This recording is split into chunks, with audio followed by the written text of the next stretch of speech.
Ukraine is passing a bill that would freeze the bank accounts of those citizens in the country that are slightly reticent, I don't know why, of being transported via military vehicles to the front lines, with the goal of participating in a full frontal attack against the Russian meat grinder. Freeze your funds. Yes, that which you thought was yours, that you worked your whole life for, the crystallized economic energy, frozen completely by the state. If you do not comply with sacrificing yourself for the greater good, which, by the way, is whatever the narrative is currently being provided by the elites of your country. And it's not like Ukraine is the first with this plan. Remember that in Canada, under Justin Trudeau, they squelched the Freedom Convoy protest, those dastardly truckers peacefully protesting vaccine mandates by freezing their bank accounts, their credit cards, for having the audacity to make their voices heard, countering the edicts made by Castro Jr.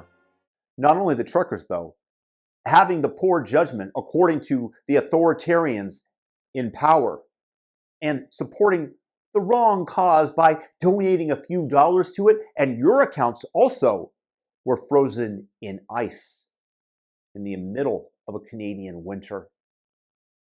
Go against the state, and what you believed was solidly yours, you would discover to be a mirage of ownership. And it becomes easier and easier for the state to enact their draconian measures as technology centralizes power and the ability to control assets. Suddenly, as exhibited in Ukraine and the communist countries of China and Canada, the state has massive leverage and the ability to control you with the push of a button. And in Canada, at least the government had to request, maybe demand, maybe threatened, combination of thereof, the banks of the country to freeze the truckers' accounts. Scotiabank has since apologized for their actions. A little bit late there, eh? Don't you say, eh? Oh, I'm a Canadian, I'll forgive you.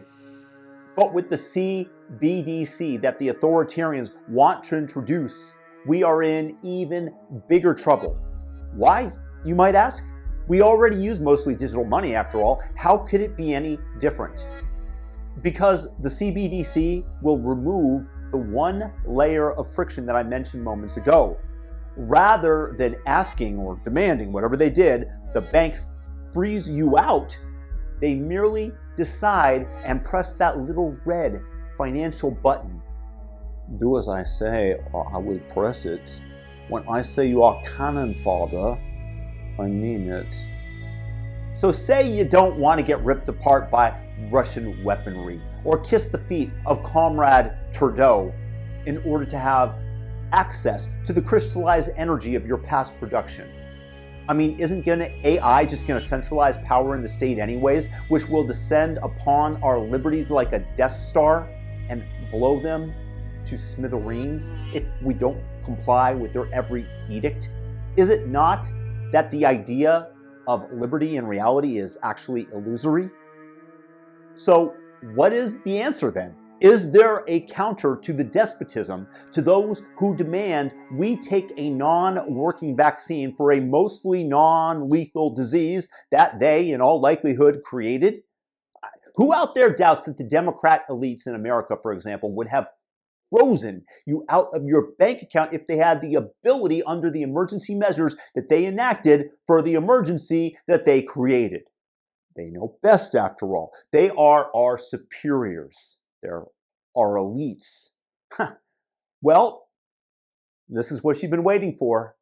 I do have a piece of good news for you. There is a way out that solves at least this problem, if not many others. And that is embracing the decentralized network of wealth preservation that cannot be controlled by anyone. The peer-to-peer payment system that is immutable, uncensorable, and unconfiscatable. That network is, of course, Bitcoin. Now, if each Canadian trucker had owned his own private keys and stored his wealth away from the exchanges, his Bitcoin would be his. Trudeau could call them racist till the cows that while they fly in their private jets, they want to slaughter en masse so the methane farts stop global warming.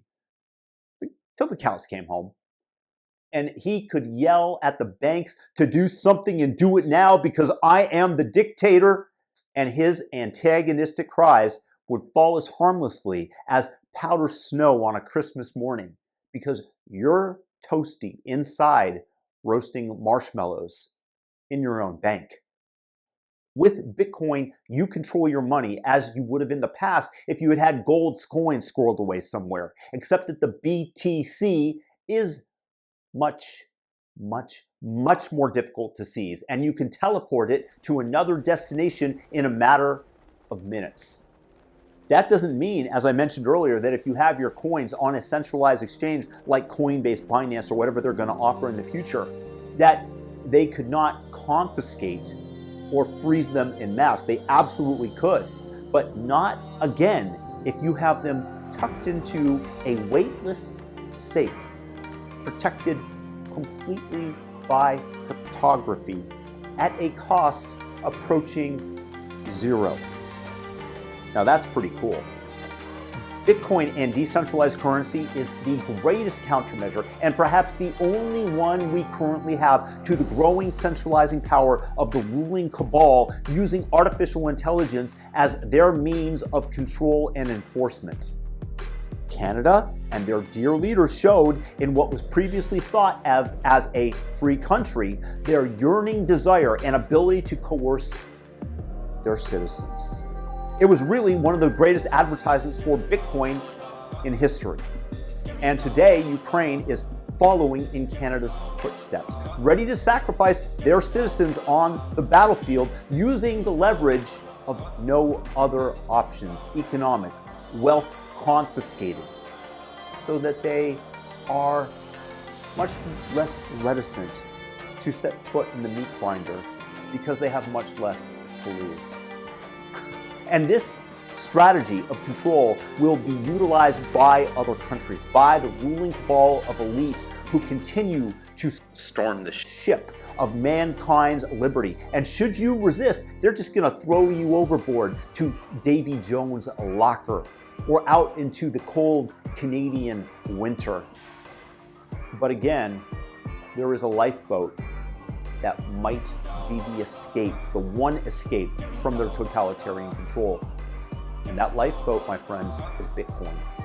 And it is my belief that it is absolutely necessary that you first research it and then hopefully climb aboard, so that Trudeau and Zelensky can sacrifice themselves rather than you and your children doing it for them. Me personally, that's a trade I would enjoy seeing.